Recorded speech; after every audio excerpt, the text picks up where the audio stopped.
Setting up your suspension sag is relatively straightforward, but if you want to get as close as possible to the optimum setup, there could be a few things that you're missing out. Danny, you've taken a deep dive in suspension setup. What are people doing wrong? Let's have a look at some of the stuff that you probably need to factor in when you're doing this, like fundamental setup. And the first thing I want to make clear from the start is that there is no like magic number. It's true. With sag. That's why they give a range, right? Most brands say 25 to 35% sag, which is a huge window. Yeah, exactly. So this is the starting point of your journey. But if you have all of the knowledge and you know all of these little tips, it's going to help you navigate your path to your optimum suspension setup much more easily, much more effectively. So the first thing is, don't fixate on a number. Right? Okay. The second thing is, when you set up your sag, do you sit on the bike or do you stand on the bike? Like almost every video I've watched is the attack position. You get in the attack position. So, okay, so there's a few things about this. So when we talk about attack position, we think like legs and arms sort of bent, head over the stem. You either lean up against the wall or someone holds the bike for you. A couple of problems with this. One is that it's really difficult to hold a consistent position. So if you're like a little bit further forward over the stem or a little bit further backwards, or you bend your knees a bit more, you're going to have different results every time. I'd also argue that it's not the attack position. Yeah. Because you're only in that position when the bike's pointed down, and you're not in that position, you're further back. Yeah. So you have more weight on the rear than you have on a flat attack position. So unless you put your bike on some steps and then got into a riding position, it wouldn't actually replicate a downhill scenario where you're out of the saddle. Exactly. So that is the first problem with it. The second problem with that is that as soon as you start to climb, which obviously 90% of us do on mountain bikes, you're sitting on the saddle, your weight has moved rearwards, and a load of that weight is compressing the suspension. So you're completely compromising your climbing performance through your setup. Just to put that into some kind of number, I did this a minute ago in the workshop. The difference between a kind of attack position sag and a seated position sag on the rear shock is 18%, which is absolutely massive. So Danny, what do we do to get an overall better sag setting for climbing and descending? To improve this, what I would do is drop a post all the way down, sit on the saddle as far back as you can with the curve of the saddle against the back of your thighs. I would then put hands kind of loosely on the handlebars, very lightly onto the handlebars, both feet beside the bottom bracket, and then just once you've kind of bounced up and down just to break the stiction, just gently lift your feet off the ground. So basically, in short, you're trying to get all of your weight onto the suspension at one point. Yeah, so kind of through the saddle, through the BB. And it's not perfect because obviously when you climb, your dropper post will be high, your saddle will be higher, so that'll be further back and more weight will be through the suspension. The key thing is though, it's repeatable. It's a lot more repeatable, exactly. And it gives you a much better suspension setup for climbing. What's your third point for suspension, optimum suspension setup? Yeah, so this one's a little bit more complex, but I think it's definitely worth taking into consideration. So on every suspension bike, the rear axle will move more than the shock. In simple terms, that's the leverage ratio. Exactly. Yeah. And on certain bikes, that ratio will change throughout the travel. Which is called the rate. Yeah. So the important point here is that what is going on at the shock may not correlate exactly to what is going on at the rear axle. So Danny, you telling me that, see those little percentage gradients that are on that RockShox shock, they're not actually suspension sag, they're just shock stroke sag. Yeah, exactly. So they're a handy shortcut for people, but they're not 100% accurate. So let's give you an example of this. Let's take that Canyon Spectral we've got here. Canyon recommends a very precise sag for people to get started with, and that's 27.5%. So we know that the shock stroke on the Spectral is 55 millimeters, and 27.5% of 55 is 15.1 millimeters. So let's say the ideal sag starting point on the Spectral is 15 millimeters on the shock stroke, on the shock shaft. Okay. Shock body. Shock body. Exactly, shock body, yeah. Job done, right? Well, not quite.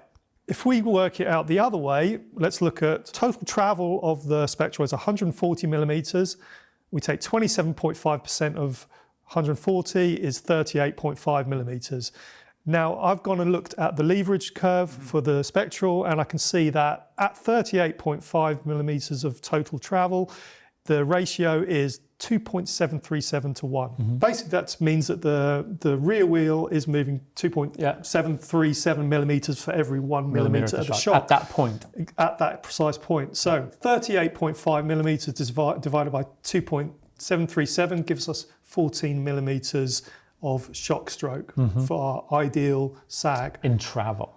In travel, exactly. So we've gone from the 15 millimeters that is kind of if we were taking the shock stroke and taking the rock shocks gradients to 14 millimeters with a more accurate way of setting that up, which is 7% difference. Now, that's a reasonable amount, especially when you're adding in whether you're standing and sitting as well. If you were to stand up and then use the shock gradients, you could be completely out. You could be out. That window where they say 25 to 35%, you blow that out, blow the doors clean off it, wouldn't you? So exactly. Again, you don't have to work this stuff out, but if you really want to sort of help your starting point, then it's good to know. So this bike here you measured it. Yeah, they claim 140, and then it's got 2 different travels depending on, so it's got 2 different travels and 2 different leverage curves depending on which wheel size option you're on. Okay, so we're going to go with the stock 29-inch wheel setting, aren't we? So I think you measured at 136 millimeters, so that's 4 mils shy. Yeah. So then, then we've got to go back to the leverage chart, and we've got to kind of work out, okay, what's 27.5% of 136. Then we go back to the leverage chart, we work that out again. So, this we're really drilling down into the fine detail here, but it is not that hard to measure your travel. It's just it's a little bit time consuming, isn't it? You have to, I'll make a video on how to measure your travel because, it's something I do on all of the test bikes and not very many people do it. Because it's a pain in the ass, but it's actually not difficult. So no, I can totally show people how to do that. When you go through that process, you can measure the actual shock stroke as well, which again, it might be out by a couple of mil, which it makes a difference because there's an amplification with the leverage ratio and stuff. And that could be why the travel's short. Yeah, totally. So worth taking the time to do that if you really want to get an accurate sag measurement. Especially if you don't have a data logger. Yeah. And, you've been doing this a long time. You've been measuring a lot of bikes, and some come with, as much as 10 millimeters, even more, less travel. Sometimes some are more, some are less. So it can really have a big effect. In short, if you really want to drill down into it, you need to go beyond the gradients on the shock and have a look at the wheel rate, the shock rate, how they interact, how much travel you actually have. And even then, I think that you still have that window of 25 to 35, depending on shock behavior. Yeah, exactly. Again, it's still a start. It's just a starting point. It's just another thing. It's another part of the learning process. Yeah.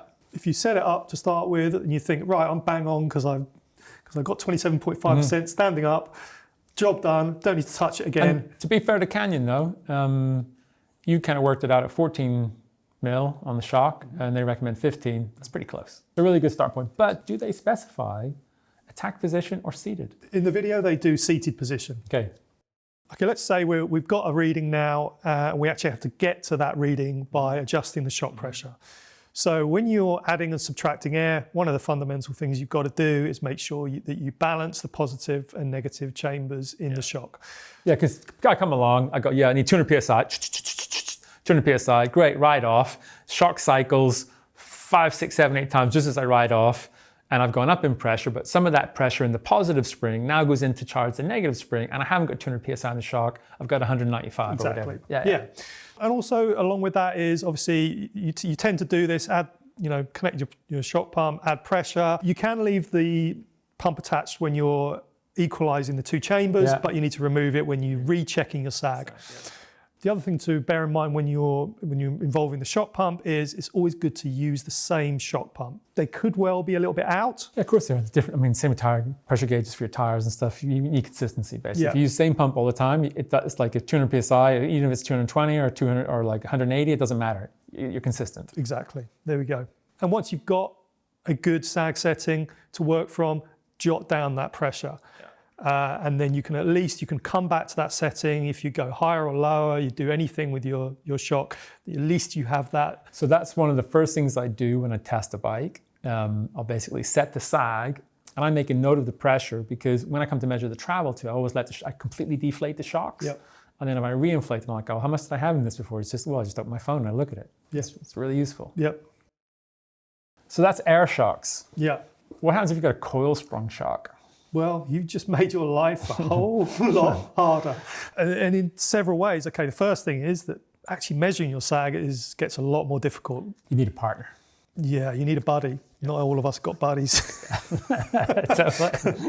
So the reason being, obviously, is that you don't have an O-ring that you can easily just look down and check where it is and measure where it is. And what you can do is you can use the bottom out bumper. Yeah, you slide it up the shock shaft. Yep. Then sit on it and measure, obviously, the difference between the seal and the bottom out bumper. Yeah. But it's actually really hard to get any kind of accurate measurement in there. It's hard to eyeball it, isn't it? Like you're always kind of going like, oh, is the an ruler angle. straight? Is it not straight? Kind of I've actually got a little chopped down ruler Yep. for getting into places, but even then it's a pain. Yeah. The other way of doing it, obviously, is you could measure like 2 points on the shock. Yeah, maybe the mountain bolts. Yeah. Mounting bolts or the collars, the spring collars, and then measure them once you're sitting on the bike. But then you have to have Still need someone to measure. You need someone to do that, exactly. That's the first complicated part of it. The next complicated part of it is that, well, then if you're not in the right sag, what do you do? I mean, buy a spring. Yeah, I mean you have a little bit of leeway with preload, maybe a couple preload of on turns. the spring collar, yeah, but not a lot. No. So then you have to, as you say, you have to buy a new spring, which obviously costs dollars. And then how do you know that spring is exactly what it says? So there's a couple of problems there, Danny. First one is a lot of springs come with 50-pound jumps. Mm-hmm. So if you're on like a 500-pound spring, it's a 10% increase. But like if you're on a 400-pound spring, then that percentage is different. So the jump is quite a big jump. Yep. So you can't go like 2 psi, 3 psi and get it and fine tune it. And then the other problem is that just because it says 500 in the spring doesn't mean it's 500. It could be like 495 or 455. It can be that much out, and that's why people like Mojo always had like a spring calculator. So they'd measure the springs and then they'd scratch the actual spring rate of the spring onto it because they weren't accurate. Yeah, yeah. So it makes it really hard to. I mean, it's a lottery whether you. Absolutely. Yeah. So there are, a few people have kind of looked into this problem and tried to find solutions to it. I think the most obvious is the spring dex system. So that has, that allows you to tune the spring rate in kind of 10-pound increments, maybe 5 pound, I can't remember. So it allows you to tune it in much finer increments. So, but obviously, not many bikes come with that. I think that the new Norco does, but so if that's going to be an upgrade, you're going to have to go and buy one of those things. So one company has got a solution to measuring the sag on your shock to make it easier, and that's reverse components. They have something called the travel and sag indicator, and that kind of bolts in where the collars are for the spring, and it has a little external kind of slider. Just to make it easier for you to read off. So if you've got no mates, at least you can buy a friend. Exactly. And the other good thing about that is that it lets you know whether you've got full travel or not. Which is really hard to tell on a coil shock, right? Really? At least with the air shock like this, you've got full travel because the red O-ring is sat right down on the full travel mark. Yeah, exactly. Yeah. So that, but that's another, it's about €30, I think, for one of those. I think that's money well spent, though. I would say so. If you've got a coil shock, because otherwise you're in the dark. You're shooting in the dark. You're guessing, basically. Yeah. So Danny, if someone's been watching this and they're like, oh man, he did all this math in the middle. I don't know what he was talking about. Give us your 5 key takeaways for getting a really precise sag setup. All right. So number 1, it's just a starting point. Small variations in sag could make a big difference to how the bike rides on the trail. Number 2, sit down in the saddle to set your sag up. It's the best way to do it, It's way more consistent, and it will be way better performing for you when you're climbing. Number 3, remember that sag at the shock won't be the same as it is at the rear axle. Remember that claimed travel is not always the same as actual travel, and that buying a coil shock is going to make setting up your suspension a lot harder. Okay. So Danny, that's a pretty deep dive on how to set up your shock sag. What about the fork? Do people need to take the same kind of approach, or what should they do there? So I think the best way to set your fork up is to use the manufacturer's air chart that will be on the back of the leg. Use that as a starting point. Yeah. And then you can start playing with the balance, with your weight balance. It's just the simplest way to get started, because if you're setting up your sag sitting down, you're not going to have any weight on the fork. If you're going to set it up in the attack position, again, you're going to get that variation. It's just more difficult. So hopefully that's given you plenty to think about if you're looking for the optimum suspension setup. If you get any tips or tricks that you'd like to let us know, please drop them in the comments.